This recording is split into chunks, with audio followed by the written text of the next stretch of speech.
What is up, fam? Welcome back to the Steep Stuff Podcast. I'm your host, James Lariello, coming to you guys after a refreshing week off.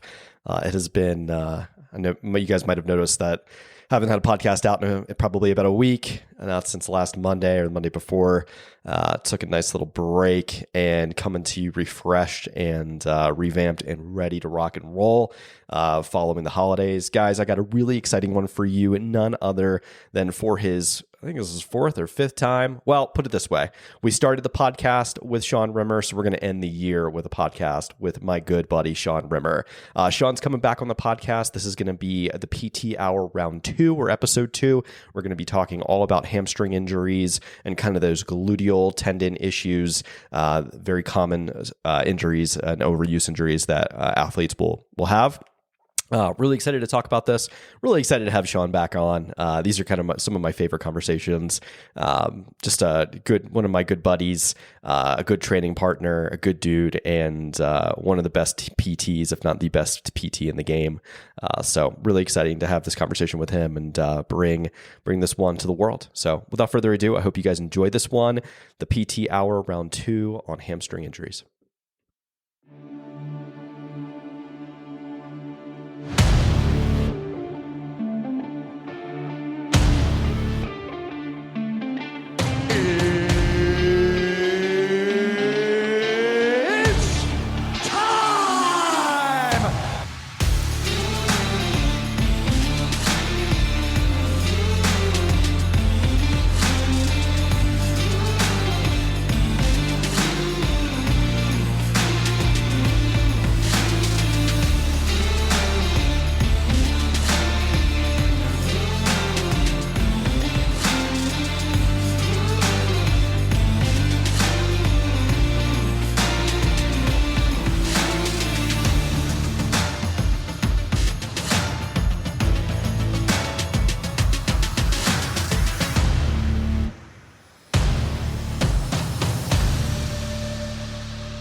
Ladies and gentlemen, we are live.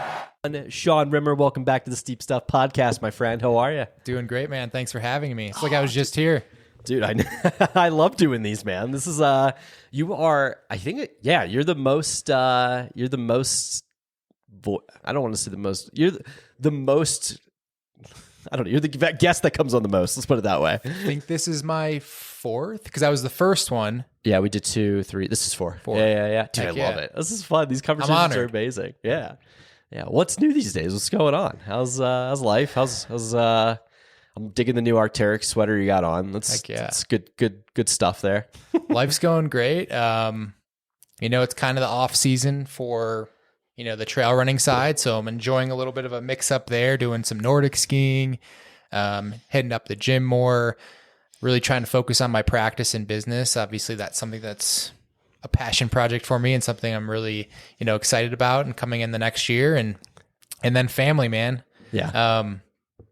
Some people know this, some people not, but we have a new young one, 6 weeks old now. So that's been a huge priority, but already got out for a few stroller jog. So stoked about that. You're gonna be that guy, dude. I was just I was with Steven yesterday, and he was talking about how he did this turkey trot, and he's like some guy with a stroller whooped my ass or like took it out super fast. I was like, that's gonna be Sean. I don't know, maybe we'll see when that time comes. A lot of races don't even allow strollers. So really? Oh yeah. Well, I'm just gonna enjoy anytime I can get out and run, and she's out there with me. It's gonna be a blast. So there's this guy. What's his name? He lives in Denver. I think it's Kyle Patari, if I remember correctly, is like he runs for Ultra. He's a master stroller jogger.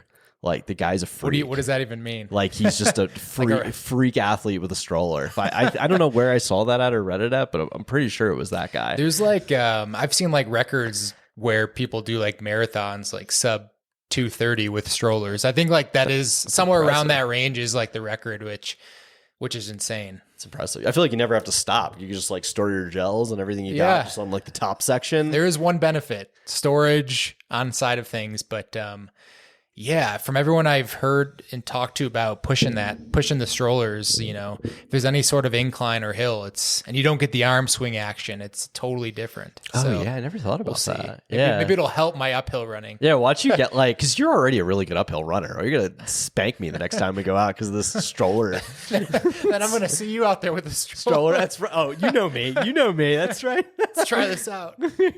I'm always willing to adapt and change, dude. You know that. Oh yeah, I know. Yeah, dude, I can feel you so deeply on the gym. I've been taking that pogo exercise you've been giving me, and I've been taking that to like a whole new level. I think I do pogos like 3 or 4 times a week now, like with bar and without. And pogo is obviously just one variation of plyometric, but there's so many you can do, and it's so fun to vary it and just really work on really stiffening the muscle to get out of that tendon. Because if you're so powerful in creating force quickly off the ground, it's going to translate so well to running, especially when you're fatigued, where we start to lose that. So like such an important piece to train in, and you don't have to do a ton of it like we've talked about. Yeah, but yeah. like I'm excited that you're I love those them. in. I've got them saved on, and for those of you who are interested in like learning new exercises and stuff like that, Sean's Instagram, One Potential PT, check that out. There's a good video on the pogos. You've got quite a few amazing videos for your exercises, but like I've got the pogos saved. I've got a few of the other ones saved, but like, yeah, man, I've been hitting those hard. You know what I've been doing too? And I got this from Jeff, and I don't know how, like, I feel like this works for me. I do like, if I'm deadlifting, right? Like I'm super max on my deadlifts, like hitting like max weight, and I'll do like 1 to 3. And then I'll immediately transition to box jumps after for that extra power. Does that actually work? There's been some like studies that look at that. And so it's like, you think about it with the both of those movements are kind of similar. Are you doing a hex bar or a straight bar? No, just a straight bar. So you think about a deadlift in general, it's a lot of hip engagement. So working that hip flexion to extension at the top, but you have some knee bending too. And similar to like a powerful jump, it's going to reflect more of a deadlift pattern than like a full squat pattern. So by you getting a ton of recruitment to a lot of the hip extensors, the hamstring, you're almost like pre-tensioning that, getting the motor units firing. And so that's almost going to allow that box jump that you want to be explosive and powerful to have a lot more recruitment set. So in theory, it should provide more power engagement to the box jump. And so that's kind of where that, couplet of movement was put together, and it makes sense. Obviously you don't want to be doing 20 max effort deadlifts and then do that. There can't be exhaustion, but I think that's a great duo of exercise to do together for power. Yeah, dude, it's crazy. I don't know. I've been like coupling and trying a bunch of different things, and like that's one of them, dude. A little extra pop in the leg, man. I'm like, ooh, I like this. I haven't had this in a while. It feels good to be springy and be powerful, and it's not directly like running. Obviously, running is a power sport, especially the short distance mountain running, but it's not the same. So when you really get to hit that top end for a very short period of time, it still helps. Anything slightly lower when you're going to be running uphill. And so doing that training is just so important. Yeah. Yeah, man. It's, I'm excited for a lot of the gym action in the off season, building, getting strong. We got to get you out I know we were talking on I've got this like me, Steven, Brad have this like Thursday incline session. So you better pencil in 3 p.m. on Thursdays. We get you out on the incline. I'm trying. A few weeks I'll try to get in. As long as I know ahead of time, I'll try to make it. Yeah. It's a popular time. For those of you that follow me on Instagram, there's a communal meeting at the In-N-Out Burger on Garden of the Gods after. Those Instagram stories of the In-N-Out Burger is literally pulling me in to want to do the incline more than anything else. I'm like, I want to deserve that after I push the incline hard. Dude, I can't believe you've never been there. Oh my God. Don't tell this. That's live, man. Don't say that out loud. It's embarrassing. It's legitimately like, dude, when I put that on my story yesterday, you know how many people like messaged me? It looked so good. Like there's people that I know that are vegetarians and vegans. I'm not joking you, that like messaged me and were like, yo, that looks amazing. It did. That's why I'm like, oh man, that sucked me in. I was like serious FOMO just from that. Yeah. Oh man. Well, dude, I don't want to bury the lead too much. We're here for round 2, episode 2 of our PT. I wanted to call this the PT Diaries, but that's a little weird. Could call it whatever you want. The PT. What did I call it originally? Something PT something. It was the PT hour. The PT hour. All right, that's right. Sorry, it's been a long week, people. So we're here for the PT hour episode round 2. A lot of things to jump into. One of the things I know we wanted to talk about was gluteal tendinopathies, proximal hamstring injuries. Yeah, so proximal hamstring tendinopathies. Yep. And femoral bone stress injuries as well. Correct. So up by the hip, the femoral neck. So are these all around the hip kind of, or? Yeah, so I want to just dive into, there's so many things that could come from hip pain or pain around the hip and running, but I wanted to talk about a few different running related injuries that I see pretty regularly, and also some things we want to know what's directly causing it and also what it looks like recovering. And so these injuries I'll tend to see come on within running versus people who just start to have pain from something else, but they feel it running. And so, we talk about, just to define this first, running related injuries. Typically, any of these injuries come on as a result of running and training with other factors mixed in versus, say someone with back pain from a sit job and then they run and it's like, I have back pain. That's not really coming from the running. And so these are going to be more specific to the runner themselves. Interesting. And so, we've talked about this in the past a little bit in podcasts where, it's so common just with the nature of running that tendons and bones tend to become irritated. And, it doesn't happen in every runner, but these are just very common injuries we see. So I always want to highlight those and make sure people understand what we're dealing with. Yeah.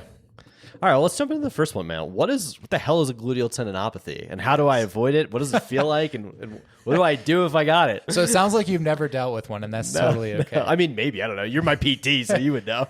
From what I remember, I don't believe so. But, yeah, great question. So we'll talk about the first part, gluteal. And so when most people think of the glute muscles, they think of maybe glute max, which is the big butt muscle on the backside. But we also have glute med and glute min, which are more on the side of the hip and a little bit towards the front side of the hip. And so the gluteal tendinopathy we'll be talking about is more from the glute medius. Okay. So that's that muscle that's really been common in mainstream, on the internet and blogs and all that over the years, where people see the hip drop and they're like, oh, that's the muscle at fault. And yes, that muscle is supposed to help stabilize the lateral hip and pelvis, but oftentimes I'll see the gluteal tendinopathy in that region come on for a vast different reasons, not just because the pelvis is dropping.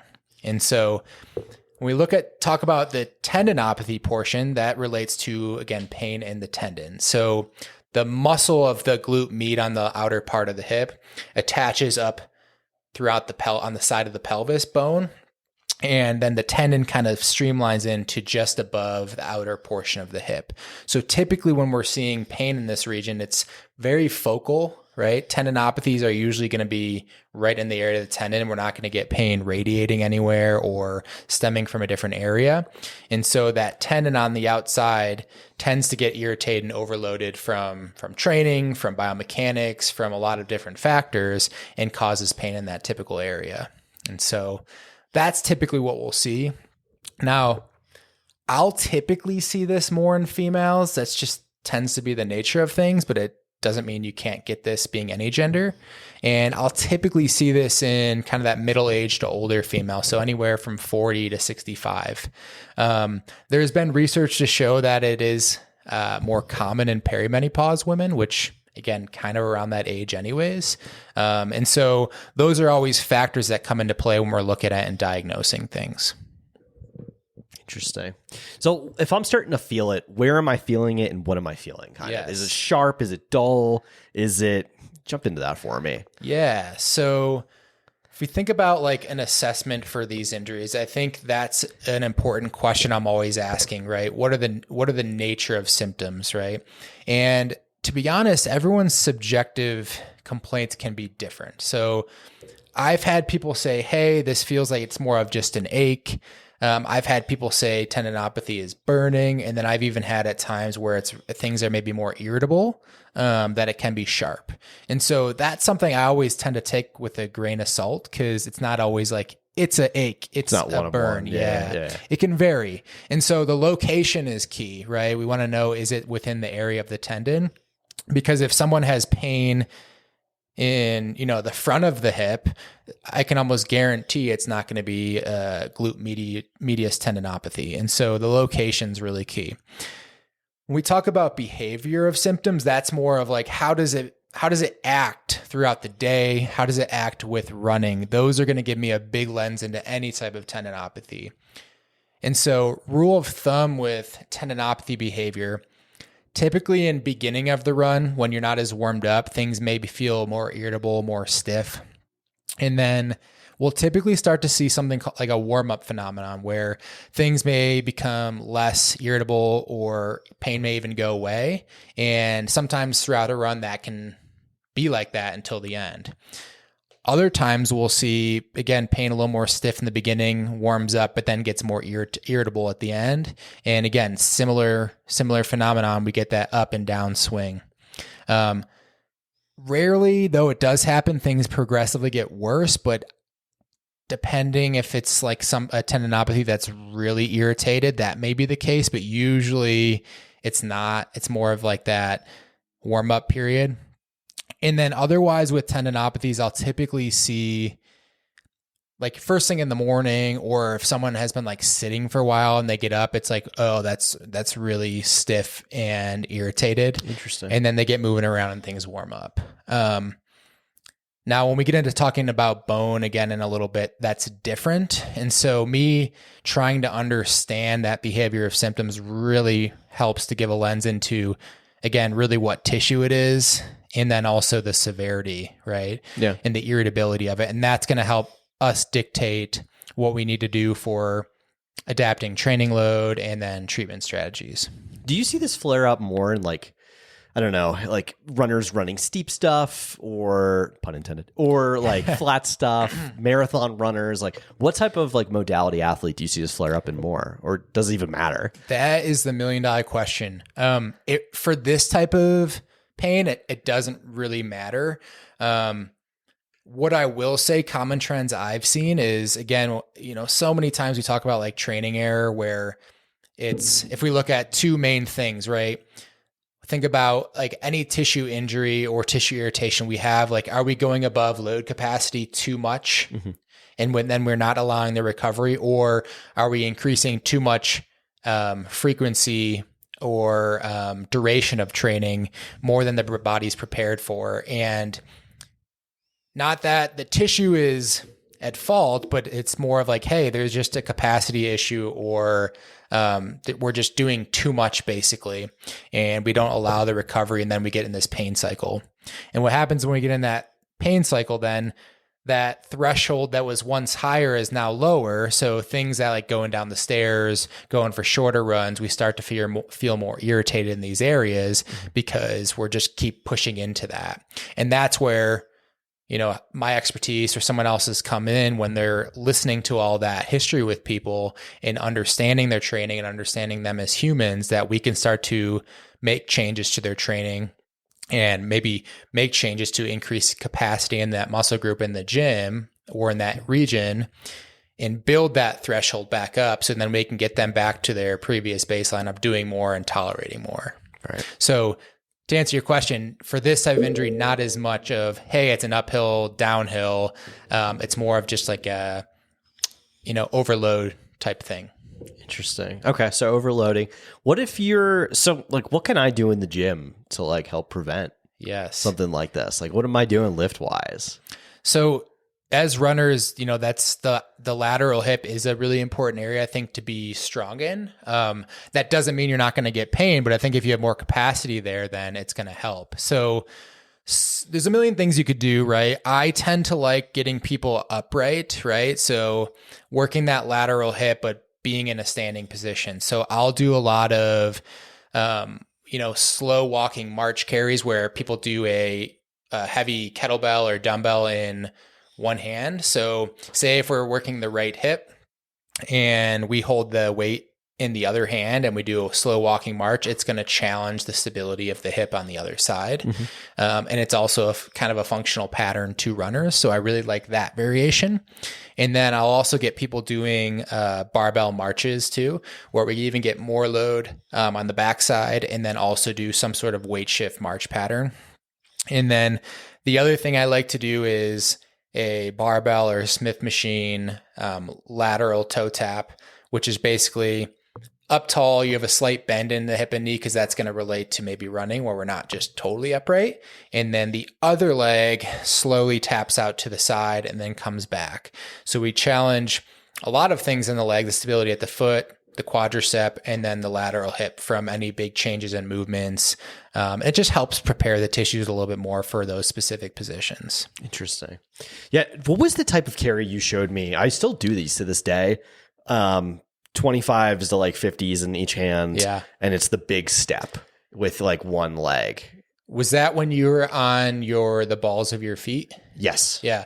So those are called creeper walks. Yes. I love those. Sorry. Probably totally unrelated. I just put two and two together there on that. No, so I got that exercise years back from another physical therapist, Chris Johnson, who's just great in the running scene and, has been around for a while. So, shout out to him, but he really loved that exercise where, again, you're moving, it calls it creeper walk because you're moving very slow, almost like if you're creeping up on someone. Yeah.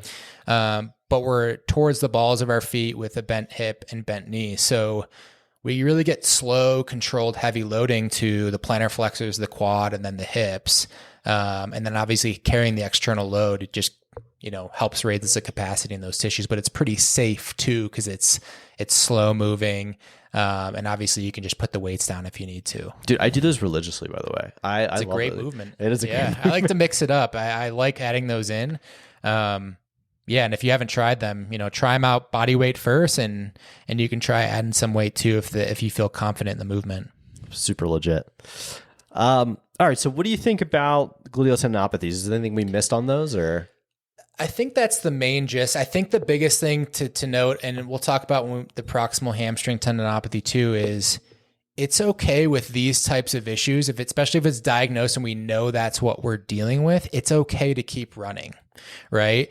A lot of times I'll see people, they'll kind of go two ways. They'll either do like, hey, I'm going to take off completely and great, you're going to feel better. But then as soon as you go back to run again, you're back to square one and you just wasted time. Right. So if you can start intervening by adding loading exercises that meet you where you're at, and then also modify your training where we're still running it or doing some sort of activity, but maybe not to the same degree we were before, we can then build off that and get that threshold back up to where it was. So that's the biggest thing. It's okay to have some discomfort. Typically I'll tell people like no pain's great, but we can have up to a 5 out of 10 pain and be okay. As long as it's not really bad after, that 24-hour window after is telling. Versus when we talk about bones, that's a different story. We don't want to have any pain. Right. Yeah. Right. Interesting. All right, let's get on to the one that I'm the most excited for.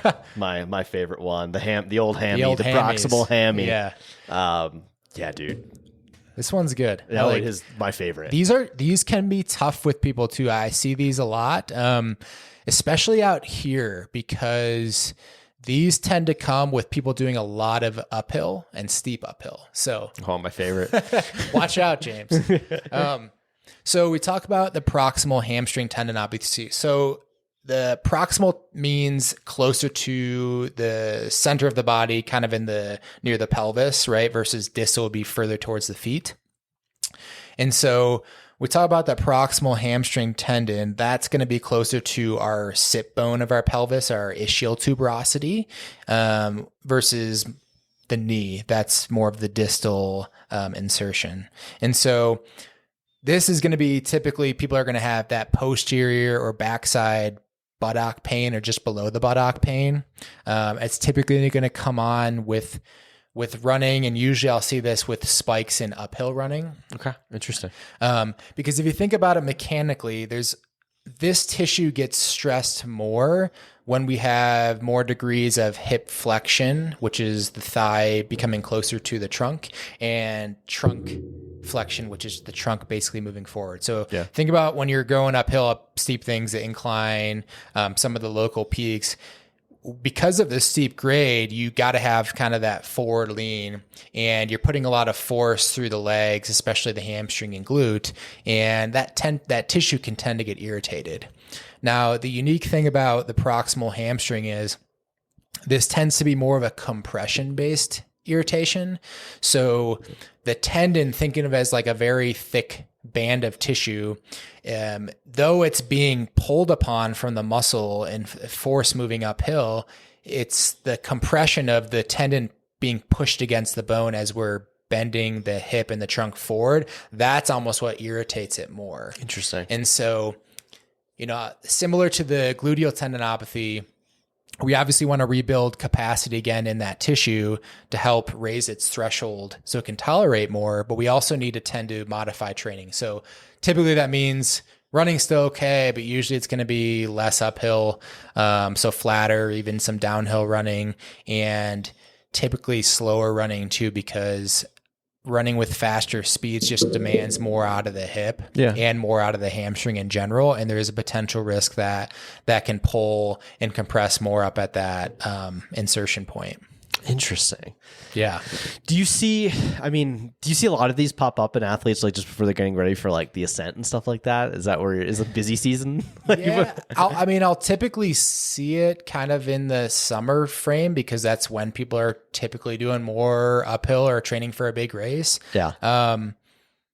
It can still happen any time of the year depending on what the person's doing, but that's typically what I'll see. So you're right. People building for mountain races, especially when they're coming from doing more road or flatter things. Yeah.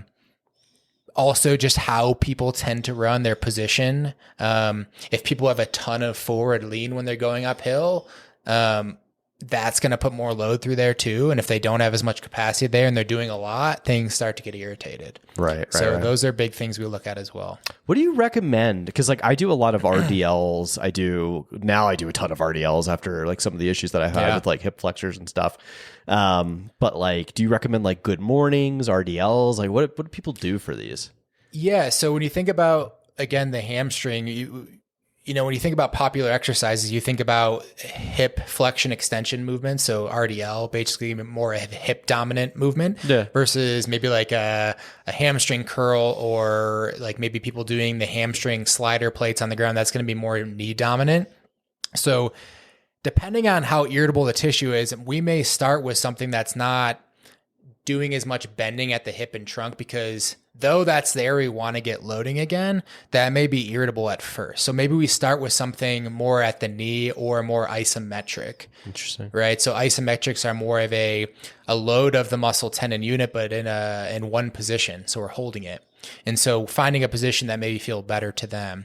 But yes, ultimately I love RDLs. I love deadlifts. Anything of those variations, it doesn't have to reinvent the wheel. We just need to load the tissue and do it progressively. But also, if there's things we can do that mimic also the position of running uphill, right? So I'll get people in like the Smith machine and put them in that similar position and load it up, and we'll do holds, or we'll do some contractions there that meet the specific positions of running uphill, but we're going to put more load through there. So I know we're prepared to do more of that. Interesting. Right? Yeah. So obviously we want to load the tissue, but I want to also get more specific to what they're going to be doing too. And then reflecting in training, we're gradually building back to doing more uphill, doing uphill faster, all of those things that are going to put more load through it. So it's really just me trying to help them manage the loads, but also build up so they don't have a longer setback. Just kind of guiding. I gotcha. Exactly. Is there grades for these? Because I know like the like a level of like grade tendinopathy, like I don't know, like almost like a tear, like grade 1, grade 2. Is there the same thing for tendinopathies? As of now, no. The grades are typically for actual tears, right? So ligaments and muscles and the tendons, they'll grade that, but to basically like how much is torn, right? But tendinopathies specifically is more of a general term of pain in the tendon, and maybe there's some tendon damage there, but it's not graded based on how much is torn or separated. Yeah. I would imagine too, like, I don't know, I just think about like from a power perspective, like very rarely will you ever see an athlete, like a runner, even like a mountain runner, like at the highest level, I feel like that's like generating enough power to tear a hamstring. I think it's more, I mean, maybe. I would say there is a more of a chance, especially the high level runners, Yeah. more of a chance like downhill, especially if something is a little bit more technical. Yeah. Because if you think about how hamstrings typically tear, and you usually see it in, you know, field sports where there's much higher velocities of movement, is a higher velocity of running for sure. So again, higher level runners, elite running downhill, that's going to put a lot more load, but also people typically have longer strides there, and that's going to put the hamstring in a more lengthened state. And then if you think about like an unstable surface, right, while you're running fast, if you're overreaching there and then you also hit an unstable surface and you need to kind of react, if that pull is really strong and you're almost not prepared for it, then I'd expect things to potentially happen where you can tear or strain a hamstring. But just in general, we don't see that as much in our sport. Yeah. Yeah. No, it's just interesting to me. And like, I don't know. I just think, you know, like I said, from a power perspective, I know you and I have the funny Instagram thread going where I basically send you all these hamstring tears, or like Christian McCaffrey last week with his PCL. I was watching that game. Were you, right? Yeah. I was like, oh my God, dude. It's wild. It is wild. And I think it's fascinating to see some of these injuries come about. It's like, okay, what was the mechanism? What's their previous history? Why did this happen? And yeah, it's wild. Yeah. It's unfortunate too. It is terrible. Yeah. It's interesting too, like, I don't know, like, especially in our sport, like what comes up and like how, you know, to mitigate certain things and like what you can do with them, and versus, you know, I don't know. The hamstring is an interesting one too, because it's like, Yeah. I don't know. Do you recommend, this is where I was going with this, was stretching? Like, Oh, yeah. because I feel like for a hammy in a lot of way, like, I don't know, like I feel like if I'm cramping, I'll have calf cramps, but never hamstring cramps. But I know a lot of people do get like cramps in the back of that like leg area. So when I think of stretching now, I almost think of stretching as just we're loading the tissue by lengthening it. And I'm indifferent about stretching. I'm, you know, if it's helpful for people, great. If people feel like, hey, it's not doing anything, or it makes me, or it's harming me, then it's not worth doing. But I almost think about it as a load, right? So think about an RDL, right? An RDL is a lengthening contraction of the tissue under body weight load or added load. And so technically that's stretching the tissue. If you're just doing a hamstring stretch, I should say, yes, it's maybe passive if you're leaning into it, but we're still just loading that tissue just differently, right? Right. So it's still a load through there. So, you know, I almost think of that as a continuum of, hey, if you have hamstring pain for whatever reason and we're stretching and it feels helpful, well, yeah, we're just starting to load that tissue. You know, whether we're actually lengthening anything, truthfully, there's been a lot of research to refute that. It's more of a neurologic response if we see that change. But again, it's just our body adapting to what we're doing by loading it. Yeah. Yeah. Dude, strength and like stretching is so interesting. I had David Sinclair on the pod the other day, and one of the things he said to me, we were talking about strength in general. He goes, yeah, like once I get past like being sore, he goes, like I'll see my miles drop like 10 seconds a mile. Once like, you say that again? He's like, once I get past like soreness, like once I'm able to get past the soreness of like lifting, yeah, he's like, my miles will drop like 10 seconds a mile. I was like, interesting. Well, think about it this way. It's like you have your optimal, depending on what speed you're trying to go, you have your optimal, you know, mechanics of like how much range of motion you are able to use to optimally run your fast speed.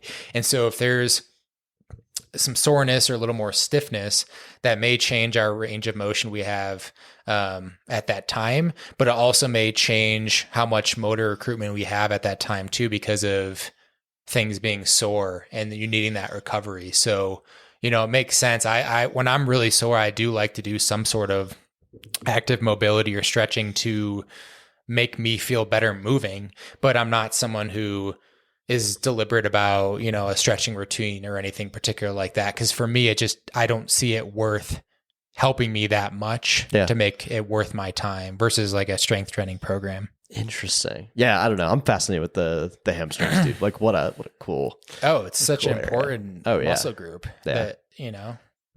All right, so let's get into. So I've been fascinated with the hips a lot lately. I follow a lot of different sports, and one of the ones I follow is fighting, right? MMA. Oh yeah. Sean O'Malley just had. He was the former bantamweight champion. Just had a. What was it? Not a femoral neck tear, labrum tear in that area. So Yes. like labrums, dude, like I had no idea what a labrum was until 2 weeks ago. I was like, what the hell? So anyway, Labrums, I see people with those, but those typically don't come on from running unless there's like a trauma where you fall and, you know, your leg gets in this funky split position. You know, we'll typically see those come out actually as an injury in a sport that demands a lot of the hip, like getting closer to those end range rotations or flexion extension. okay, interesting. Because really the labrum is an extension of the internal joint, almost like surface area. Yeah. Because the ball and socket, like the bony articulation, the ball is bigger than the socket. And so it almost just gives more surface area around that, but it's, you know, cartilaginous fibrous tissue that helps stabilize the joint. And so when we get to those extreme ranges under load, if we're past capacity there, we get the tear. Gotcha. Right. So hockey goalies, UFC fighters, we're in these crazy positions, higher risk. Running, not so much. No. I love sports injuries. This is interesting. All right. So where does the femoral neck play in then? Like, what is a femoral neck? Yeah. Is that like more the head, like where the ball joint is? Yes. I got it. So let's think about this logically, right? Yeah. So the femur is the thigh bone, right? Right. So that's where that comes from. You were right. The ball, that's the head of the femur, right? So we know anatomy, the neck is right below it. Right. So the neck is basically the junction between the ball and then the femoral shaft, which is our thigh bone. So it's this area that's deep within the hip, but it kind of is at an angle that goes from where it attaches in the hip to our thigh. And so that is a common area we'll see in runners. And the interesting thing is most people I tend to see who have this don't realize it, and they think it's more of a hip flexor issue. Interesting. Almost every time I've seen someone come in with this hip pain, they come in thinking, oh, I have like this hip flexor irritation and I've been stretching and doing things, but I'm just not getting any better. And it just keeps hurting more as I run. And to me, in my head, that's like a huge red flag, because anything in the front groin region that comes on gradually or somewhat insidiously, which means like no true mechanical mechanism of injury, especially in runners, I almost have to like rule that out before I can consider anything else. Right. And so when I hear that, I'm always like, oh, please don't be this, because it's one of those injuries that can set you back for a really long time or even get you out of running completely, depending on the severity of it. Yeah. So the reason why that area is so important to get understood if it's truly a femoral neck bone stress injury or something else is because that site is high risk, which means it doesn't get as good blood flow, so longer risk for delayed healing. But then also that bone just has to take so much load from running. So between running, walking, being on your legs, and then less ability to heal, there's a higher risk this is going to take longer to recover. And so the one thing that's important to note about this injury is there's two sites on the femoral neck that will typically see an injury. There's a compression site, which is the bottom side. So think of like you're bending a pencil, right? If I go to bend a pencil and the bow is at the top, the top is going to be more tensile and the bottom is going to be more compression. The bottom side getting more compression, that tends to be able to heal easier, where we can actually treat it conservatively with non-weight bearing for extended period of time and then gradually progressing back loading, versus the top side, the tensile, that tends to not heal so well because it's being almost pulled apart when we walk subtly. If there's already a stress fracture or stress reaction basically going on, we need to offload that. And there's a high risk we need surgery if there is a fracture there. And the downside of that type of injury, the tensile side, is that there's a high risk that we don't return to sport or running. And unfortunately, I've worked with someone who had that injury a few years back, and it got misdiagnosed for so long, and it became a full fracture. Ooh. And yeah, it stinked. They just never got looked at to a point where they recommended imaging until it was too late, and they ended up having surgery, and they recovered, being able to do a lot of things in daily life, but they didn't get back to running. And this person was in their 30s, and it was pretty rough. Wow, yeah. We tried doing a lot, but it was getting to a point where they could barely, run a mile without it still being irritated. So, these are things that are serious, and we really want to make sure we can catch if they're there. What are the symptoms you're feeling if you're feeling something like that? Like, when do I know immediately? Like you said, it's something a lot of people strangely will think it's like something with the hip flexor. Yeah. Is there any differentiator, anything like you would pick out that would be kind of stick out to you that, Yeah, that's a great question. I think the location's important. So when I'll see these, they'll typically feel in that front groin area where the hip flexor is, but they'll feel like it's deeper, which is insightful. Sometimes I'll see people say it's on the outside of the hip too. It's not as common. But the important thing is to note is there's no, again, mechanism of injury where it's like I was sprinting and I felt a pull, or I stepped off a rock and I felt this pain. It's a gradual onset where it tends to progressively get more irritated the more running we do, as well as if it becomes so irritated with running, it also can linger into walking, where it just doesn't feel as good. And so those are just very simple things. But to me, that's a huge red flag that, again, we need to prove this or not and make sure we know what we're dealing with before we do any type of return to running or treatment strategy. What do those surgeries look like? Like, what do they got to do to fix that when you go in there? Yeah. So they'll typically, especially if it's a fracture of the tensile side, basically they'll use a pin to go through there, basically to stabilize the bone, and screws. But there's an extensive non-weight bearing period where people can be non-weight bearing for up to 14 weeks with that. And so after that, it's again a very gradual and cautious return to walking, to loading, and if we're lucky, maybe some running, but that's not even guaranteed. And so basically just stabilizing the bone in that area with, a pin and screws. Yeah. Damn, dude. Yeah, that's not good. That's terrible. It's scary.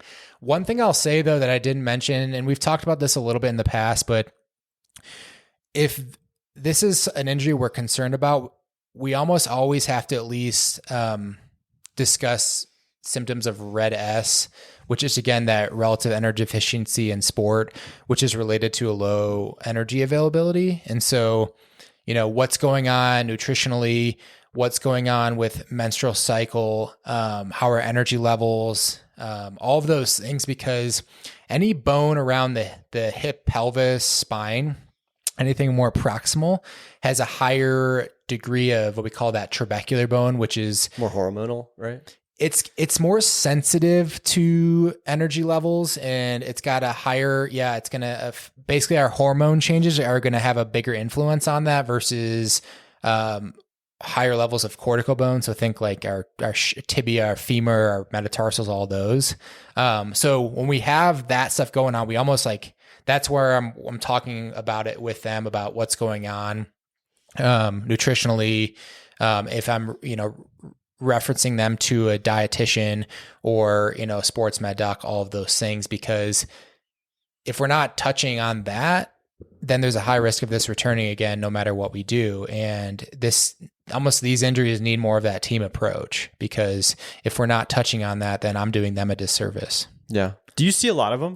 And let me ask you this more so. It's probably kind of a loaded question, but because I know where I'm going with this. Is it more like former cross-country like run athletes or like track and field athletes do you see that pop up in, or? It varies. I mean, I've seen some of it with that. The biggest thing I'll say is these types of injuries I've only seen in females. Yeah. Right. And there's something to say there. For whatever reason, females, when I've seen running, and at least this is improving, but in the past it's been, running is helping with a point to body image and, diet obviously affecting body image. Right.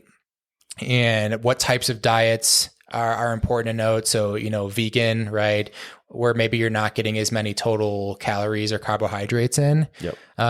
As well as some other interesting things I've seen is some people who have maybe some GI disorders. So IBS, Crohn's, celiacs. Yeah. Think about that, because if we're not getting as much nutrients into our bloodstream to utilize that, then that's going to affect how our tissues recover and utilize energy as well. Wow. So all those things are factors, but the biggest trend I'll say is more on just females in general, where I see these more with. Interesting, man.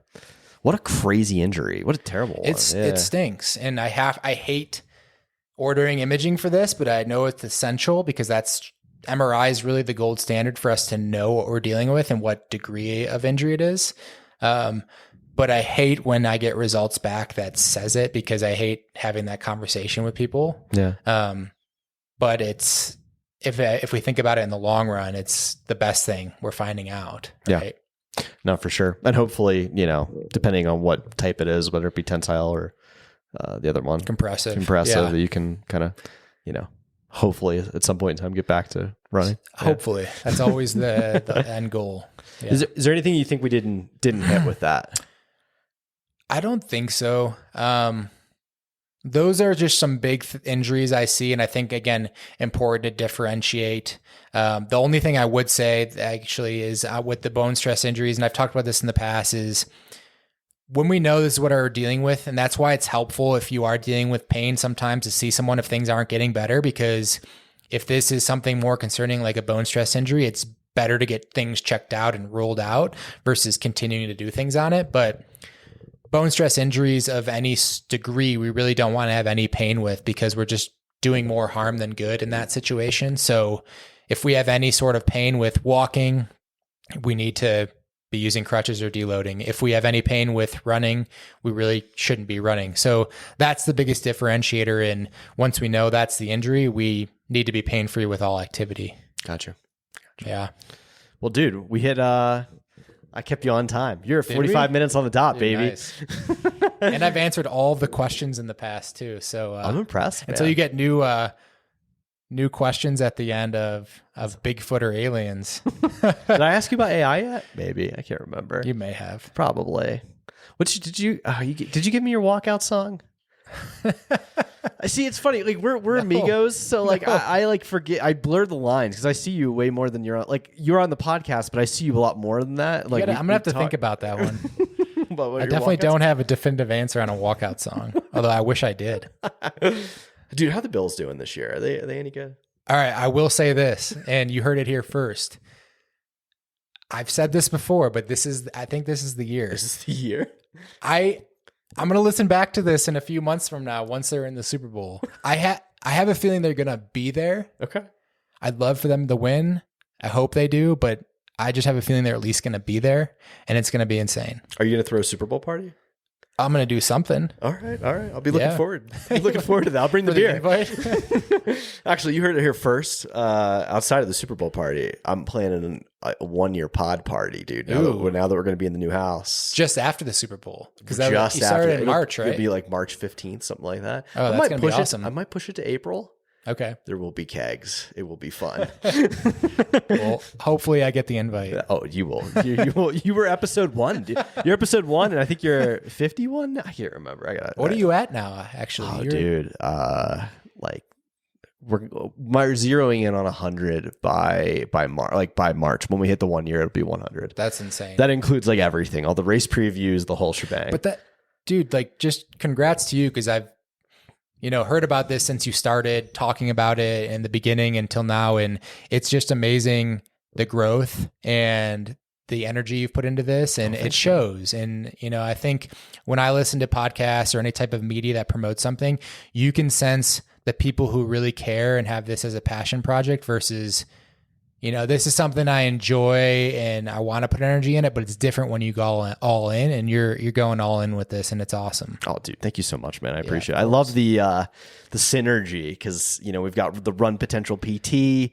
You're building this beautiful business, and, you know, we can have these amazing conversations because there's so much crossover and running and just a lot of, you know, it's cool. I think the craziest thing for me is like all of my like really close friends, like you, Steven, like Brad, everybody's building something really cool, right? Like this inspiration. Being around like, it's good energy. Exactly. And you're around these people that are building these incredible things, and it's like you draw energy from that. So yeah, man, it's weird because like sometimes people will stop me now and be like, hey, like I've been stopped on the incline a couple times, and I'm like, oh hi, you know, it's a little weird. But other than that, it's kind of cool. Yeah. I'll tell you what, you know, I'll get people saying to me like, oh, like, you know, I just was going up the incline, or I went up Pikes Peak and I really loved the podcast. Like I was listening to yours and a few other episodes, and, you know, that stuff's just really cool to hear. It's like, you know, you're building a sense of community too, and connecting with more people and providing good content, which is awesome.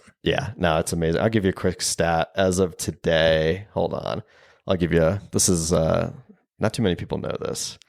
So where are we all time? Over 50 countries. Really? Over 2,000 cities. That's pretty wild. Isn't that wild? That many people have heard your voice, my voice. Like, what the fuck? And good for you, because I hate listening to my voice. Same, dude. Same. Good job on keep putting yourself out there. That's not easy. Yeah, it's wild. Well, dude, I don't want to keep you. I know you got some family in town you want to get back to. So, bro, thanks so much for coming on. Looking forward to in Q1 knocking off episode 3. Heck yeah. And yeah, man, I'll see you. I'll see you soon. As always, I appreciate it, my friend. Thanks, bro. Yep. What'd you guys think? I hope you guys got a lot of value out of this one. Always a fun episode. Always a great conversation with Sean. He just brings so much knowledge and information to the table that I hope you guys are able to extract a ton of value out of this.